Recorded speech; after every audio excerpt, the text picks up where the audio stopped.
Hey, good afternoon, good morning, wherever the heck you are, whatever you're doing, I'm glad you're here. Hey, so today we're going to talk about last minute legacy with one of my heroes, one of my dear friends, Rich Hand.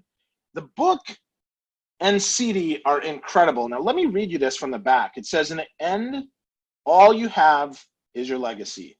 There is no better time to start what you love right now. Now, you probably don't know Rich yet, but you will by the end of this conversation, because Rich has one of the biggest hearts. He's one of the smartest guys I know. I met Rich about 15 years ago when he was involved in HDI, which was an association for IT service and support professionals. And gosh, I left that association 6 or 7 years ago, and so did Rich. And we've been really good friends ever since. I've listened to a lot of his music and read his books, and I've just been inspired by him. And today, his book is launching. Like I said, it's called Last Minute Legacy, and I'm just honored that he's here. He's a writer, he's a speaker, he's a songwriter, and he's just a big-hearted dude, and I'm glad he's here, and I'm glad he's my friend. Good morning, Rich. Good morning, Phil. Oh, that was so awesome. I miss you. I miss seeing you. I miss the big hugs, you know? We need to get together. We need to have a big, I was thinking about this the other day. We need to have a big HDI legacy from back in that mid-2000 time frame and just have a big party and hang out and see our friends. And because I'm still connected to so many people at HDI, and I know you are too, and they're such great people. And we need to get together with them at some point. But more importantly, I need a hug from one of my best buddies on the, I feel like I see every day though, you know, with social media. Because you're out there, you're out there tearing up the world, buddy. I'm so excited to be a part of your journey and how you've connected. I remember, I'm going to tell folks a little bit about, you know, your beginnings, because I remember you coming to me and talking and saying, I really want to do this book and writing thing. And, you know, what do you think? And I was really excited for you. And I think it was Make It Great was your first book, right? That's right. Yep. 10 Ways to Make It Great. You got it. Absolutely. And then you said, you know, I'm going to ask Kirk Wiesler. Because remember, Kirk is like the man. He was the man for HDI. And you know, basically went to him and said, hey, would you mentor me? You know, and you were open and really receptive to feedback. And look where you've come in the last 10, 15 years. You are just like blown by. You're the guy now giving the mentorships and taking it and running with it. And it was so exciting when you first started. You know, you looked up to Kirk. I think we all looked up to Kirk because he's such a great speaker. Like, I want to be more like Kirk, but I think we need to find out who we are and be more like who we are. And that was probably the greatest advice he ever gave me was, you can't be me, you got to be you. And that's the way people, you got to be genuine. And if you're genuine, people are just going to connect with you. So you've done that, and you've done an amazing job. And thank you so much for sharing this today, Phil. I couldn't think of a better way to share this, and thank you. Absolutely. My pleasure. Yeah. Thanks for the flashback too, man. That was such a long time ago. And yet it feels like yesterday in so many ways, Rich. I mean, wow. Like time flies. One of my favorite pictures that I have is of me and you and Pete McGarrahan. Oh yeah. You know, that just always makes me smile, man. We had such rich conversations. And I think, you know, when I think about our, you know, my legacy, your legacy, Pete's legacy, it really isn't people.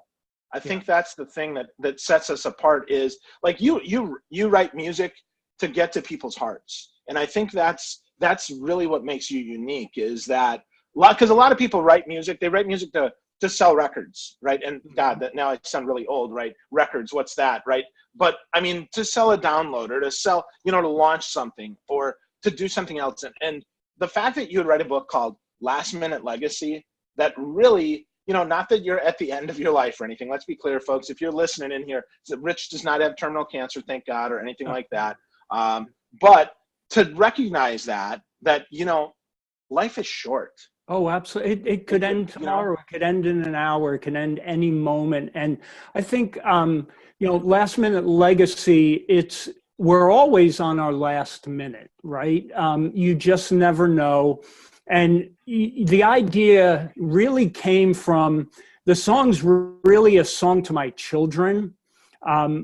I've done so many things. I've written a lot of books. My favorite book is The Teenage Guide to Life, Liberty, and the Pursuit of Happiness, which I basically basically wrote as something that when my kids are much older, it was my advice to them. Each chapter starts with a letter on, financial success, making sure you understand history, make sure you're being a good person, all that great stuff. So I've been giving them all this advice over my entire life. And when you think about it, they kind of look up to you when they're young.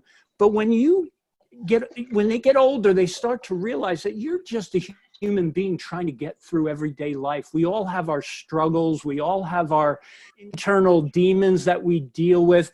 And Last Minute Legacy, it's probably my favorite song on the CD because it's to my children. And it's this struggle between being the superhero parent and then being the vulnerable person and telling your kids, you know what? I'm a tattered man. I don't know where the heck I'm going either. So don't be afraid of life. Live life to the fullest. And that's where that song comes from. And I thought it made for a great title. I think we're all in some way trying to make our way in this earth, trying to find what our reason for being here is. And to your point early, I don't write music to have a hit. I write music to tell a story. And I think these 18 new songs tell stories about my life, other people's lives, and things that can share lessons, things like, the parables, right? This relates to this type of situation in life. So I'm really proud of it. These are some of you had mentioned earlier, it's different than what I've written before. And I think I'm in a different space and matured over my life. And I think this is a reflection of that. Yeah, I definitely think so. I mean, before we got started, I mentioned to Rich that usually he writes rock and roll. And it's more, kind of rockabilly stuff, really kind of, some of it's real kind of poignant, really in the heart. And this is different heart-centered, which I really like. I mean, I think,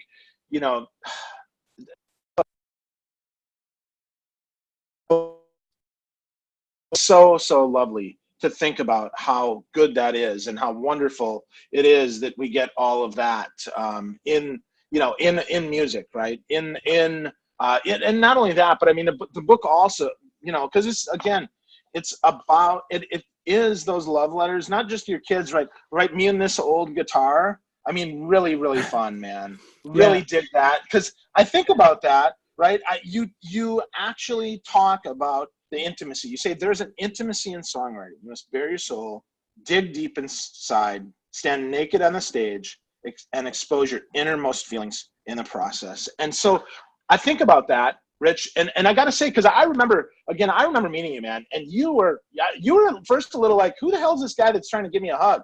You were a little like, well, I'm not quite sure how this is going to work, right? And so, because HDI was a big association of just, people that a lot of huggy bears like me, and from, for a New Yorker like you, that had to be kind of weird, huh? It was, yeah, it definitely was. I had to make an adjustment there. I learned to love the hug. I hug in my words. I hug in my songs. Yep. I'm kind of a, if I had a choice to be in a crowd and be alone in my studio writing songs, I'd be in my studio writing songs all day long. But I love people too, and I love connecting with people. But you guys at HDI, when I first got there, you really sucked me in, and I was like, oh my God, what did I get into here? Yeah. I learned to love it, and it really, I remember Sophie was a leader of those hugs, and I learned to really enjoy that part of it. But I still run away to my studio quite often. You mentioned me and this old guitar. Anybody that plays guitar will really connect with that song. That's the opening track. It's track number 1, and I think part of it's because it's my ode to this guitar. I'm holding a guitar right now, this is my songwriting guitar. No matter what I play, this is when I go to sit and write a song, this is my guitar. And it's like a true friend because, you know, it's a loyal friend. It doesn't talk back to you. It doesn't say, hey, you suck. You know, hey, you know, it doesn't tell you you're great either. But if you treat it properly, it will connect with you and help you write some beautiful things. And I think a lot of guitar players will really appreciate that track. And I have to give a shout out to my buddy Pete Cassani, who has been playing guitar his whole life. And he plays the licks that you hear on that guitar throughout the song. And he's a fabulous guitarist. He's dedicated his life to the art and the craft.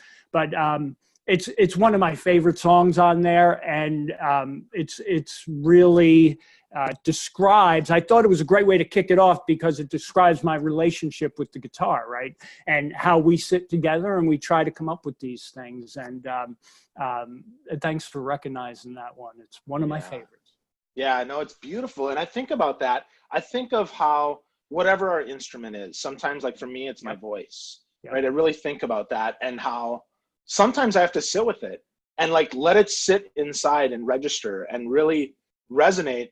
Even before I perform, right? Even before I play, I have to be quiet for a little bit and respect the instrument enough to know that, you know, it's not going to let me down. I've been really blessed that, you know, I know what I'm going to say even when I don't. And so my instrument knows, it knows where I need to go. And that's what that song made me think of, Rich, is just trusting that instrument, trusting that you put in the hours with that guitar, that it knows you, and more importantly, I think you know it, right? It is, you trust it, and it's like an old friend, you know that you can pick up the phone and they're gonna kick your butt if you need it, or they're gonna give you a hug, and they're gonna know, even if you don't know what you need, they're gonna know. And so I thought that was really, really beautiful, Rich. I love that parallel. That's fabulous. You know, it is a metaphor for many things. No matter what you play, no matter what your passion is, it is definitely, that's the spirit of that song. And I'm glad you found some connection with that. Definitely. For sure.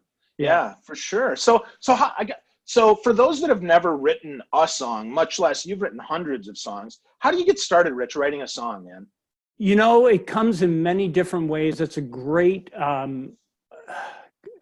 question in the sense of sometimes a song just comes to me. For example, the song I haven't written yet, which is the final song on the CD.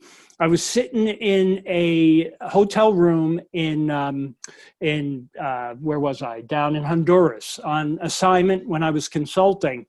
And I was watching a Keith Richards interview on TV. I was trying to find some American channels because, you know, everything's in Spanish. So I found this channel. I was cruising by, and there's Keith Richards being interviewed by this young reporter. And the reporter, you know, is feeling really cocky and cool. And, you know, Keith Richards is one of the coolest people in the world. I just love that guy. He's just so profound. And he's standing there and waiting for the question. And the kid says something like, hey, Keith, what's your favorite song that you love to perform with the Rolling Stones? And he said, son, it's the song I haven't written yet. And I said, oh my God, think of that line. The song I haven't written yet can be a metaphor for so many things. So I ran over, picked up the side desk, you know, where you have the little pad and paper and pen. And I wrote down the song I haven't written yet. And I said, I got to write that song. And I didn't have my guitar down in Honduras. So as soon as I got back, I just picked up the guitar. I picked up my guitar to write a song, right? That's the opening line. And it just flowed. And there's something that happens. Sometimes it's like chewing on nails. Sometimes it just flows right through you. That was one of the ones that just flowed right through. The idea just came. It just comes out of you. You start writing, and every line builds off the next line, and you get this feeling like you're a conduit for something. And before you know it, you're like, oh my God, this is it. This is the song, right? And then other songs, you kind of, you know, you're sitting there and you're plugging away, and you love this chord progression you just started playing, and you can't get anything out of it. So you put it down and you place it to the side, and then you come back at a better time. So, to answer the question, there's no proper way for me. I can do it both by the sound of like me and this old guitar came from these two chords. It just was like, as soon as I heard that, I was like, oh my God, it was like, and I was like, oh yeah, that's a song right there. Let me figure out the rest of the chords. That combination just launched me into me and this old guitar of mine. And I've been trying to write a song about the guitar forever, but those two chords lit me up. And I was like, oh, there it is. And somehow, like I'm sitting here in front of I have a book full of ideas, songs, half songs, full songs. And sometimes I just sit down here and I noodle around and I'm like, oh, let me go back through my pages here and see if something fits with that. So, I've been asked to do a songwriting class in the fall, and I'm starting to think about what I'm going to do to kind of present that. And you can't present, it just comes to you, right? Oh yeah, to write songs, everybody, all you got to do is wait for it to come to you, right? There's got to be a process. So I'm trying to think through the process, and the process really is, you got to open your mind, be creative, not put barriers around yourself. You got to be open to ideas. Nothing's a bad idea, nothing's silly. And you just got to start noodling around. And once you start noodling around, you got to go with it and follow it and just keep following it. So I think I'm going to set up a structure where we, kind of put some chord progressions together and see what people think about it and make some changes and do that kind of thing. Because there's no proper way to write a song. I don't care what anybody says. And I think most songwriters would agree that everybody does it slightly different and everybody does it the same. Because, you got to have the music and you got to have the words that go with it. But they kind of, once you start working a minor chord, you're not going to be singing happy songs on a minor chord. You're going to be singing something sad, right? So the feeling and the emotion aligns with the chords, and then the story aligns with the chords and the emotion, and and it happens if you let it happen and you're open to creativity and you have a passion to do it. It's like writing a book, right? Yeah. I was just going to say, it's a lot like writing a process, except you take out the guitar and you're like, I want to get this idea across to people. How do I do it? Where do when I write, what words would specifically bring out that emotion? Same thing with a guitar. You got the words and now you have a chord, right? So does that chord fit? You just add one more level of dynamic in it. So to me, it can be so many different things. The idea is you got to sit and do it. You got to make time to be creative. You got to make time to do anything that you're passionate about, right? You don't sit in front of the TV and just watch unless, you're a political commentator and you got to do that kind of stuff. But every time you're sitting there doing TV or doing something that's not in your passion, you're wasting time where you could be doing something you love. So I will come into this studio and just sit for hours. My wife will come down and say, hey, Rich, you've been down here for a while, and you look up and you've been here for a couple of hours playing around, So with the kids out of the house now, it's a little bit easier. But when the kids were young, I got in a lot of trouble doing that. That's fun, man. Yeah. That's fun. But I love what you said, and that is, you have to do it, right? You have to sit with it. You have to be present with it, because so many times, right, we think there's this magical formula. Like what I didn't hear you say is you don't have this magical chair that you sit in with this magical pen that writes this stuff, and suddenly lightning strikes from on high and Zeus infects you with music. And it's like, no, that's not how this works. No. You have to do the work. And I love that even though you've written so much, you still have unwritten pieces of things. You still sit with the parts and try to figure out, how can I make this a little bit better? Yep. And I really like that, Rich. I think that's a really powerful lesson for all of us. Yeah. One of the songs that I was thinking a lot about today, because you posted something the other day on Facebook, and I felt you were going through a challenge, and there was a little bit of self-doubt going on. And anybody that does writing, speaking, anything in the arts, anything creative, even going to work and you have to do a presentation, everybody has self-doubt, right? We need some kind of validation, and there's a really strong thing in the human psyche, in my opinion, is there's this devil inside of us, right? There's this devil that says, you're not good enough. Don't do it. Why are you going to, people are going to laugh at you. People are going to think you're crazy. All these different things. And I was thinking so much about the song. It's the third song on the CD, Devil Inside, Goodbye to My Devil Inside. I'll tell you, I wrote that song, Phil, in about 3 seconds because I was feeling that, why do I do this? I've spent my life writing music. I don't have nobody's ever played my songs except for me and some friends and things. I'm not trying to make hit records, but you do a lot for a long time, and you're hoping for some success with it, that you could do it for a living instead of having to do a job and this. So there's always that little dream in the back of your head, but there's always the devil inside that says, you should just give up on that. Or, why are you wasting your time? And you have to fight back and say, you know what? The heck with you, you devil inside. I'm doing it because I love it. I don't care if anybody else sees it or hears it or whatever. My kids are going to hear it. My family's going to hear it. My friends are going to hear it. And I'm going to hear it. I'm going to do something with my life that has an impact on the people around me. It doesn't have to be, we don't have to impact millions of people. If we impact our children, our friends, our parents, or whoever, if we impact one person, I know when you go out to speak, if you get one person that comes up to you and says, Phil, man, you motivated me to do something in my life, doesn't that fill your heart? Doesn't that make it worth it? That's what this is all. It's about making an impact for people. And we got to tell that devil inside, goodbye. I'm doing my thing. And here's the thing, the devil's relentless inside of you.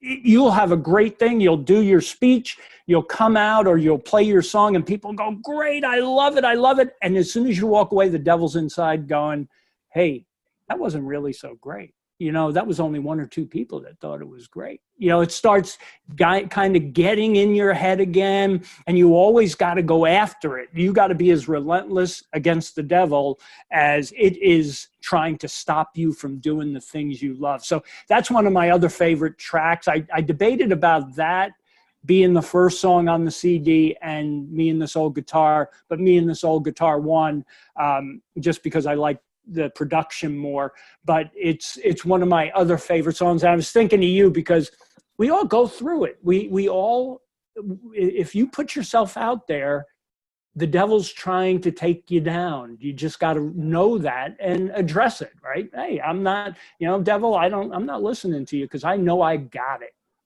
Yeah, no, well, it's such a great reminder that we really have the power to choose what we listen to and what we hear and what we put inside our heads, right? We can listen to the devil on this shoulder. We can listen to the angel on this one, where we can listen to our heart. We can listen to our head, whatever you believe. But I really think it's such an important reminder because, I was going through that, like any human, right? I have my days where I suffer from imposter syndrome, where I worry that, things aren't going to work out the way that I want them to. And, frankly, the thing that I was the most worried about, believe it or not, Rich, actually, probably the worst case did happen.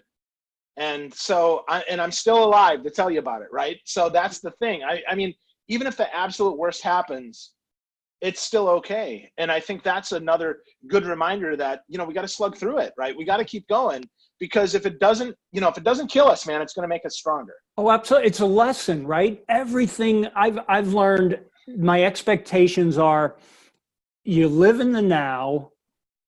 It's all a lesson. If it's good or bad, it's telling us something. And what we need to figure out is, what is it telling us?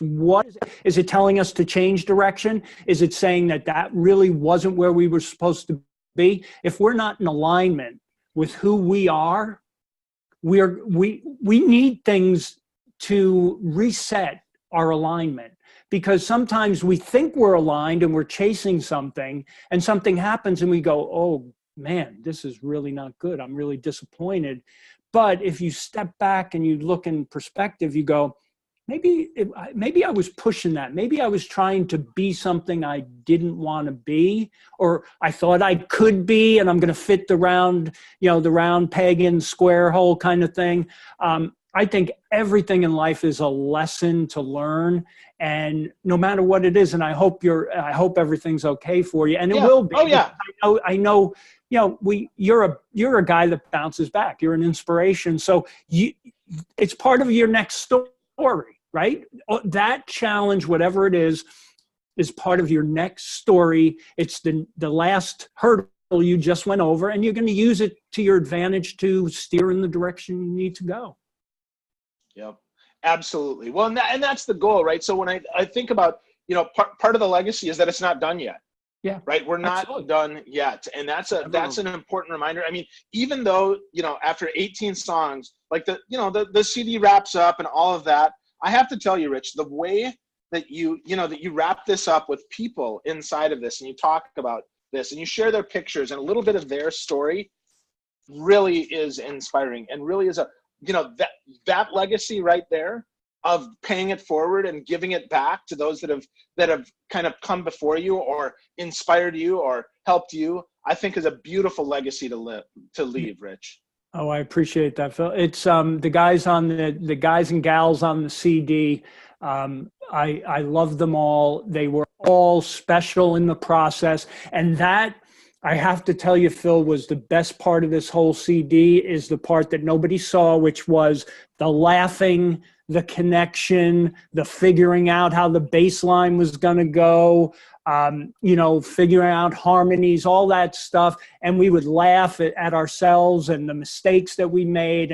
And we really made a lot of great connections. And I love every one of them. They really did a fabulous job. That's the beautiful thing about music. Music is it brings people together. It's probably one of the most solidifying things out there in the world, and we need more music, and we need people coming together, and that's what I love. A lot of other things divide people, but music can bring people together really in ways that other mediums can't. And so it's one of the things that stays close to my heart. And one of the reasons we're talking today on April 30th, Phil, talking about connections, is today I decided to launch Last Minute Legacy because it's my my mother-in-law. I called her Mom because she's from England. My wife's mother came over here from England many, many years ago, but she treated me as her son. And this is her first anniversary of her death. And it's really, she left a beautiful legacy, and she connected. She spent, Phil, so much time in nursing homes with people who didn't have family, or people that didn't have, families didn't have time to see them, were far away. She would bring communion to them. She would sit and talk with them. Never, ever talked about how she did that. She just did it. It wasn't like, I do this because I want recognition. She truly had a heart for the needy, for people that were alone.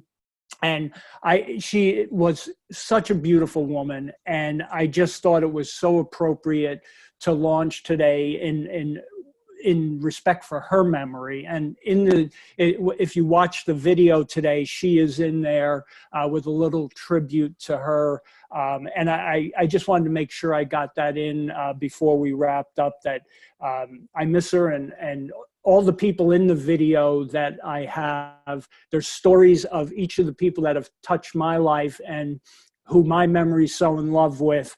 And I just wanted to make sure that people know today is my mother-in-law's 1-year anniversary, and she was a special woman, and not to be sad, but to be joyous in the life she lived. She lived a beautiful life. Wow, that's awesome. That is awesome. Well, around that, I mean, Rich, not only are you leaving a legacy with this CD and this book and your music, but you're donating the proceeds today back to two charities. So talk about that and why those two charities are so near and dear to your heart. I will. I'll talk about Katie Hoke first. Katie Hoke Foundation. Katie died of brain cancer at the age of 8. Her mom, Gina, is a wonderful dear friend of mine. I love her.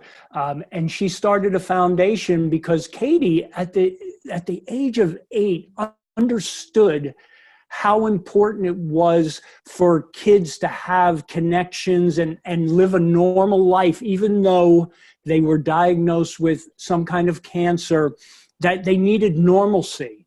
And she asked her mom to kind of live on and help the kids that were in her situation to have some kind, to go to the movies, to do simple things, it's almost like a make-a-wish. She wanted her people that went through what she went through to have something a little bit normal in their treatment. And great story. She reached out to J.K. Rowling, who still supports the foundation.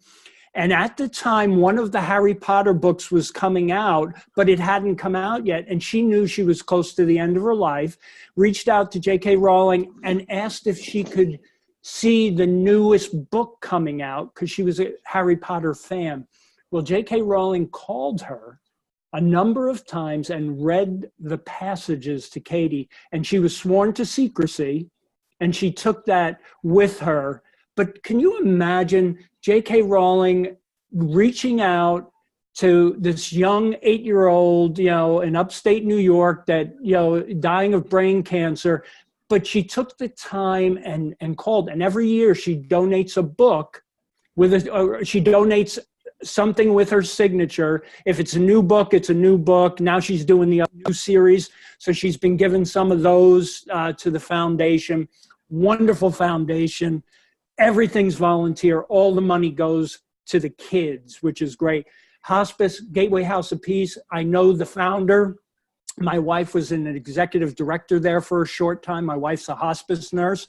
They provide hospice care at no charge. They don't care what kind of, finance you're in. They have a bed for you if you're going through hospice. And they're a wonderful organization. And the people there are wonderful. Their hearts are as big as the moon, and they just help people have a dignified end of life so that they're comfortable. And, they bring in, all kinds of social services, guitar players, they bring in family, they bring in food, and everything's donated. And the house is all run by donations, and it's a beautiful home. And Joni Hanchett, who's the founder, has got such a great soul, and she just poured her heart and soul into getting this thing started. And now it's their 5-year anniversary. We're actually going to a fundraiser tomorrow night for their 5-year anniversary, and I'm just so happy to support them because I think hospice is a really important thing. Ending life with dignity is such an important thing. Wow. So that's a new life and an old life. Yes. Come together to give us quite the legacy there, Rich. That's beautiful, buddy. Yeah. And I appreciate anybody. And people have been donating, and we've been donating to them for years now. It's just it's such a great organization. So for all of you, thank you who have donated. And for those of you that are considering it, I hope you do. All the money goes to really good. It goes right to the patient care. And for Katie Hoke, it goes right to the kids. Yeah. So, yeah. So folks, if you're listening to this, if you're watching this and you're thinking, how do I get involved? How do I get Rich's book, get his CD? It's called Last Minute Legacy. Remember, in the end, all you have is your legacy. There's no better time to start what you love than right now. So go to Rich's Facebook page. It's at facebook.com/adeterminedlife. You can get the book, you get the CD, you get some videos there from Rich. You get to know Rich Hand a little bit more. Rich, my friend, I love you, buddy. Thank you. I love you, Phil. Thank you for making time for me, and good luck in I know you're speaking today. You're going to have a great speech even without your PowerPoint deck. Don't worry about it. Your smile will light it up. Go have fun. Totally. But thanks, Rich. It was really fun, man. I so appreciate you, brother. Thank you so much. It was my pleasure. Awesome.